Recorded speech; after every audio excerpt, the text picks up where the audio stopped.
Anbada mayambo ngarangi makha haitare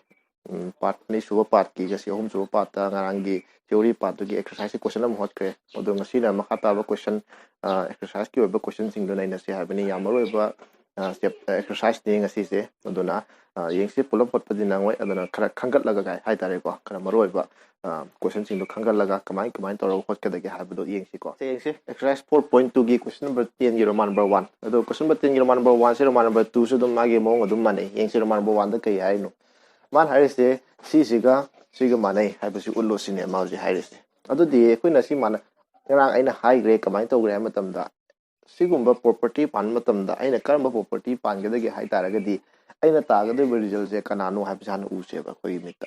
yai ko se yengsi du di hoje aina hoji le risi 5x plus 4 haiba maga 4 minus x haiba maga ure ba ko ani sigi manungda karamba phangba yagi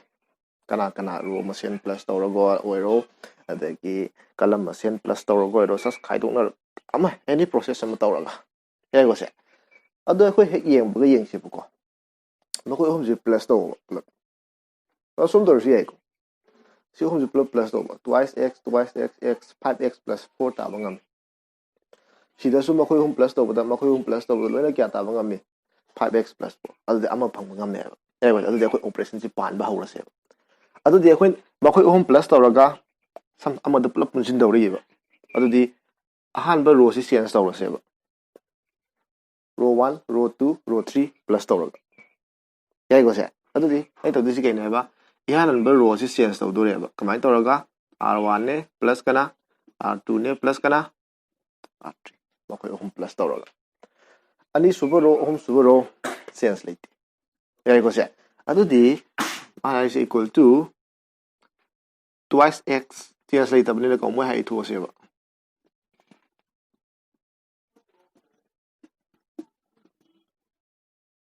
mo change later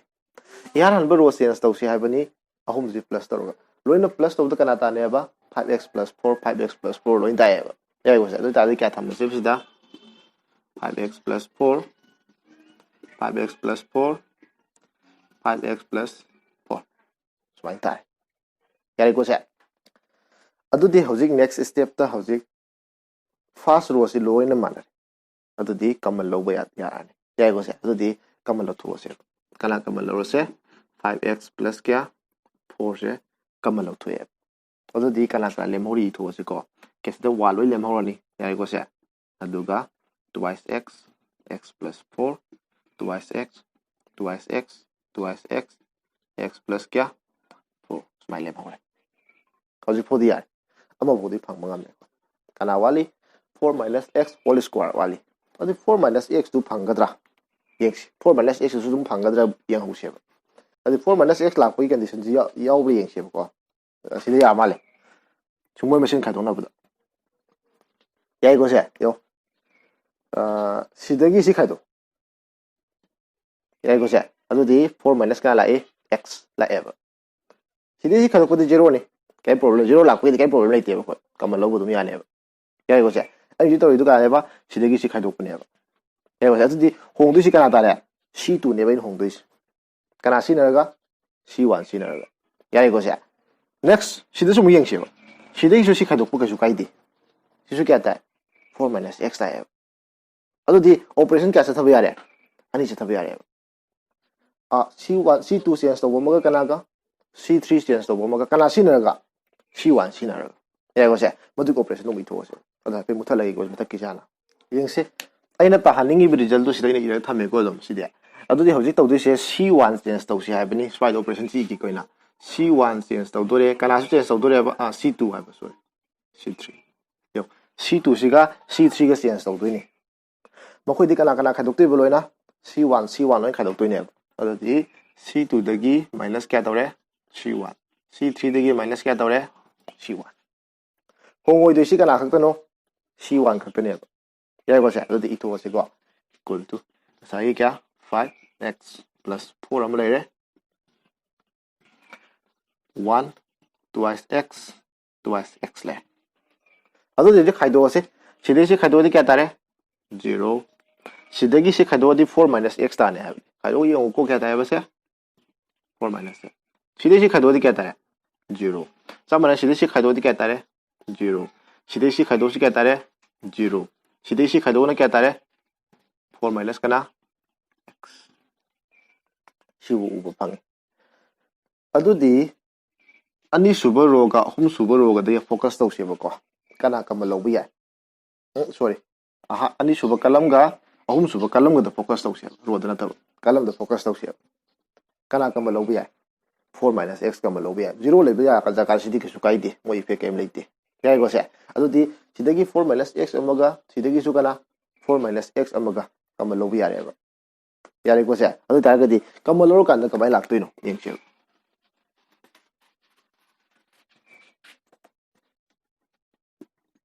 5x plus 4 masai le jare ko sidai kana kamalo ne ba 4 minus x ama sidai su kana kamalo ne ba 4 minus x ama ga 4 minus x ani su jile di ke do ni square la kar ne ya ko se adu di kama kala kala mo we sida 1 twice x le re 0 1 0 0 0 kya 1 smale ho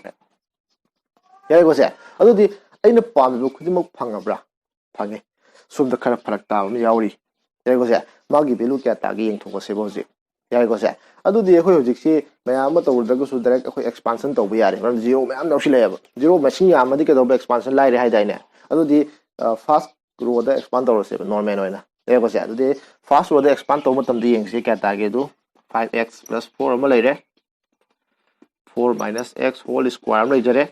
next man to si ko si da yo fast row 1 thame ko si 1 thame ko aduga ai bu kai ba si ga si ka khro ya ko se si ka khra si mari si le mo bra adu cross into tawro kya tare 1 sum cross into tawro kya tare 0 1 minus kya la ani 0 kya ba se ma gi di idro su ya ma gi di idro su ya re 0 lai ra me la si mano gi si kya tai 1 tai 1 ta di kai effect lai bra dai te adu si tham da bu sa man dra asal kya tare si tara ba kya ko se sumai to ga hoi ki tara ka driban surgery kana no habji yeng thoga ya ko se ai na sita karam operation chathara ga ta han ngam ga da ge hai bi se hoi thi doi ne ba ya ko se fix over rule lai bi nati tam gri property taruk to da ai karam pa la ga ina phangaling po to phangan ngam ga da ge han thi doi ne ba ya ko se adu yam to ne practice sangi practice yaw daga di hekti ya ba nati ya ko se simulate matangi selected toba question si question number 13 sum hangan ba question ne yam to ne sum mamang sahi du yam to ne hangra ba question dum oi mc yeng si hauji koina sida satharaga ma ta handui ni atu ta handui ba posi hana yeng tho si kana ne ba 1 plus a square plus b square si gum ahum lak ta halo si man haris 3 times ne go si adu di hauji kamain to ro 1 plus a square plus b square ta handui no only yeng se ba ko sita yare ko se yo pula focus to no ko khoi di aitara sigumba ma da focus to se ba tai dum manajram ngane ba ya ko se muni yong ne sida 1 plus a square plus b square hai ga dra ha kai harame minus a b square harame ba adu di masi gi minus b square gi jaga se kari olum num change ba plus b square olum num change ba adu ere ga di yong ne sida sigi twice b se sida b am ne into to shilla ba kai on ga ne twice b square on ga ne madu gi twice b square se bonda plus to shilo ba oda si plus kai on ga ne 1 plus a square plus kai on gi ni b square asum da so b hapti la ne sida 0 ta ro idra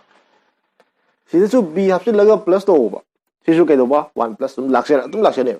akoi da sida khatam focus to e ko se next akoi da to di kai ne ba si ga pa ba ne ba kana le mo ri row 2 le mo ri ba row 2 du sum ya jaram ne ba yeng si ko swai ding si ko sida mo si ga mo yeng ri ani sida a ni 2 to silo ya ko se aduga ke do ba sida gi si khai do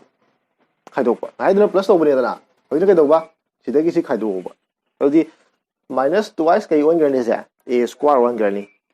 khai do pa ka di minus kai on ga ne plus 1 ga ne ba matam du di minus a square siga plus twice a square di a square dum ta da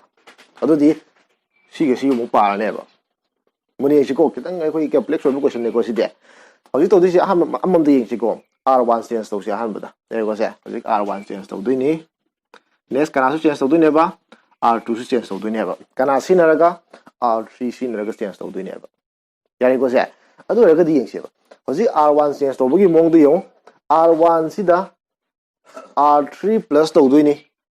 कनाने into तौसिल्लगा B ने into तौसिल्लगा यारेको अदु नत्र अखोइ तौगिदा अदुदि येंगोबा R1 सिदा प्लस तौदोइनी R3 प्लस तौदोइनी कनाने इंटू तौरगा B ने इंटू तौरगा यारेको से R2 की मतांगदना सिगे R2 सिदगी सि खाइदोक्तोइनी माइनस तौदोइनी कनाने इंटू तौरगा A ने इंटू तौरगा अदु तारगदि R2 दगी खाइदोक्तोइनी R3 खाइदोक्तोइनी कनाने इंटू तौरगा A ने इंटू तौरगा मसिगो ऑपरेशन अने से अमम द चथजेबा येंसिगो सिदा इक्वल टू येंसिगो यामुना अहनबदा अखोइ समरोइसे समदबिदि इरसे सि हाफ किरोइगेको सि हाफ किरोइगे समदबिदि इरसेको स्वाइदि खरा सांगने यो सि इरसे 1 प्लस A स्क्वायर माइनस कना B स्क्वायर सिदा प्लस तौ हाइबनी B ने इंटू तौरगा अदुदि प्लस केलानी ट्वाइस कना B स्क्वायर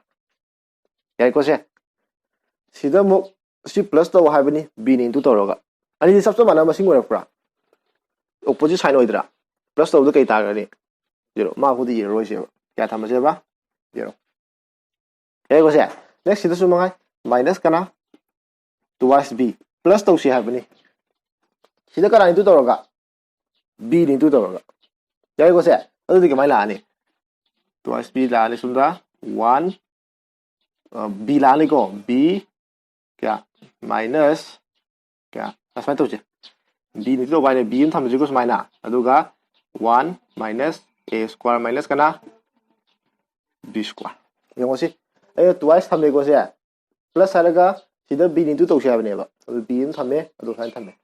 समोइसिको अदुम सांग तौसिको नेक्स्ट हजिको समाइन तौसेनगा माइनस तौसे हाबनी असिदा का इंटू तौरगा A नि इंटू तौरगा 0 तारोइद्रा सिदा अदु कई थमसे 0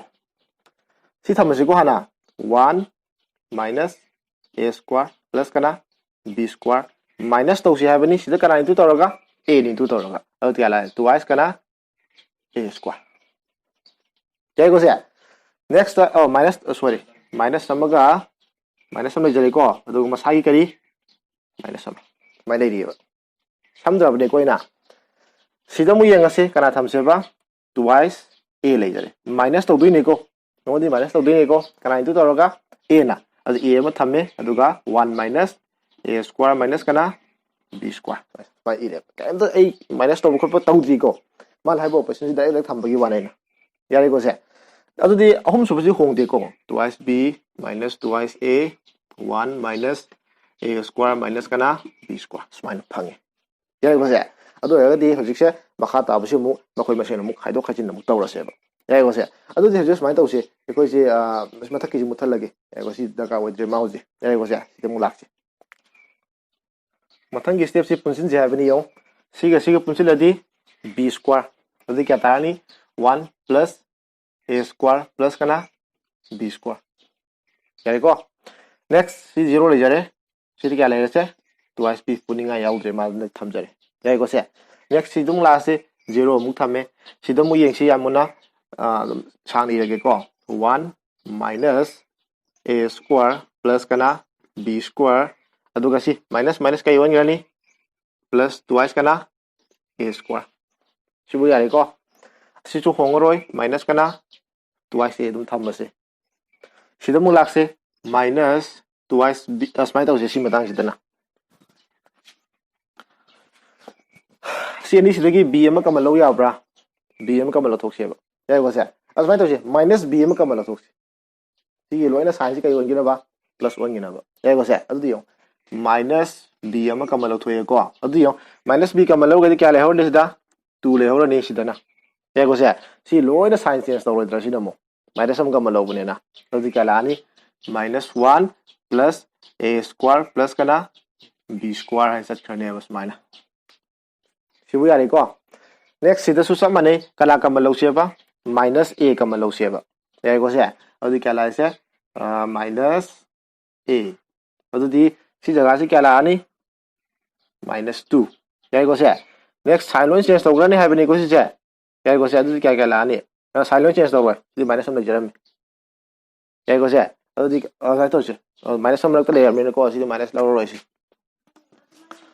अइना ए खक्तन कमल लौबदा माइनस इन 2 तौगिबदा मसाना कई वंग्रनी प्लस 1 ग्रनी अदि ए खक्तन कमल लौरो अदि क्या लानी 2 लोइना साइन चेंज तौरनी को माइनस हम लेने ना क्या लानी -1 प्लस a स्क्वायर प्लस कना b स्क्वायर याको से अरोबदा क्या लेरे 1 माइनस a स्क्वायर माइनस कना b स्क्वायर सिबो फंग याको सिबोबा सिदि एना तागदब रिजल्ट इबने कोइना नकन मोय मै लेनते को यो हौजिक से स्टेप अमगा सांगतगी से मरमदि कमन लौब याबा यावना बियंगसेदि इबि याबिरसे 1 प्लस a स्क्वायर प्लस कना b स्क्वायर 0 twice b सिना 0 देवो सिदा सिगा पुसिलो a स्क्वायर ताराबा अदि क्या लानी 1 प्लस a स्क्वायर प्लस कना b स्क्वायर सिदा क्या लानी माइनस twice a लानी सिदसु माइनस b अमा लैहौजरसु मनुंग सि क्या ताई 1 प्लस a स्क्वायर प्लस कना b स्क्वायर ताई ताबने को मनुंग से सिसु सब मने a मांगदा लेरे क्या तारने से 1 प्लस a स्क्वायर प्लस कना b स्क्वायर लानी अदुगा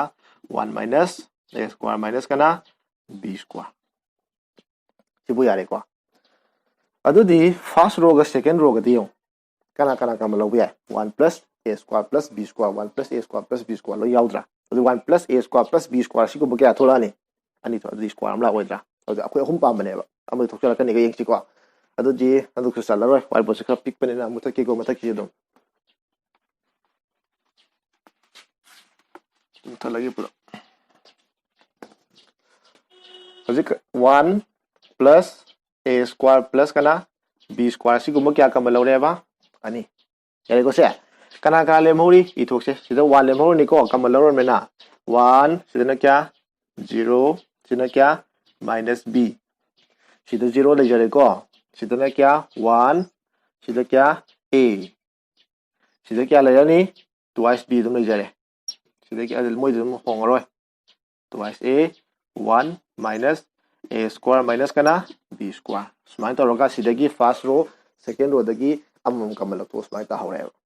याको से अखोय प्रॉपर्टी पानबे याबम याम पाले याको से हजि 0 लाखुम तो 0 खर दम लाक्सरे याको से अदि अखोय जी करिमु पान होना सेबा एक्सपांशन तौन होना सेबा याको से एक्सपांशन से 0 याम याव जगह तौ से हबने दो सि पादम तौरसे 0 अमम दम यावे याको से अदि फर्स्ट रो द एक्सपांड तौरसे को g1 plus a square plus कना b स्क्वायर एक्सपांशन तौसे को यो आम का थमसेबा 1 थमसे 1 दा सिगा खरो याको से मखोय नि क्रॉस इनटू तौरो मखोय नि क्रॉस इनटू तौरो खाइतोंनारो हाइबने याको से अदि यो सिदि मसामक तारनी को क्या थमनी 1 माइनस a स्क्वायर माइनस कना b स्क्वायर याको से b स्क्वायर वालमे अदुगा नेक्स्ट सिदम यंगसी अनि से मुइदु तौने हाइबना नत्रा अदु क्या तारे माइनस twice a स्क्वायर तायबा खाइदोक तुइने मासी माइनस twice a स्क्वायर से के दौदुनेबा माइनस तौदुनेबा अदुदि कई वन जाने प्लस twice कना a स्क्वायर 1 जाने 1 के थबक दोरे नेक्स्ट 0 लाखुने 0 गिदि इद्रसु यार हाइ 0 हेले बिसिंगि इरोनोबा नेक्स्ट कना हमला आनी माइनस b के मदु माइनस b जगह से a कना नेबा 13 नी a 13 दी 4 ताबरेन अदम पॉजिटिव लेजरने माइनस b दम इरसिको माइनस कना b सिदसो सिमुथलगे सिगा कैंसिल चखरे खलोनी से अदुदी समाइना क्रॉस इनटू ता होरोइद्रा समाइना मो याको से क्या तारे 0 माइनस सि क्या तारे twice b समाइना एक्सपांशन तौरे याको से अदुदी 1 plus a square plus b square